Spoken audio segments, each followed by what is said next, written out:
এটা দেখাবো আপনাদেরকে চীনা বাদাম চাষ পদ্ধতি। তো এগুলো সব চীনা বাদাম, দেখেন আপনাদেরকে আমি দেখাই। যত দূরে চোখ যাচ্ছে তত দূরে শুধু চীনা বাদাম আর চীনা বাদাম। তো আসলে চীনা বাদামগুলো এগুলো গাছ আপনাদেরকে আমি আরও কাছে থেকে দেখাবো। তো এগুলো হচ্ছে চীনা বাদামের গাছ।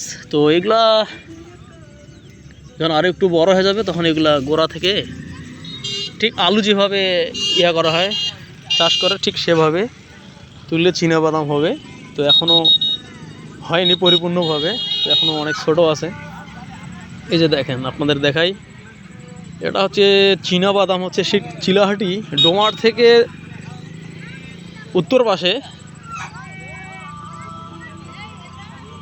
এগুলো হচ্ছে চীনা বাদাম। দেখেন যত দূরে চোখ যাচ্ছে তত দূরে চীনা বাদাম আর চীনা বাদামের চাষ। তো চীনা বাদাম চাষে সফলতা অর্জন করেছে এই চিলাহাটির বাসিন্দারা। এজন্য ওরা চীনা বাদাম চাষে আরও উদ্বুদ্ধ হচ্ছে।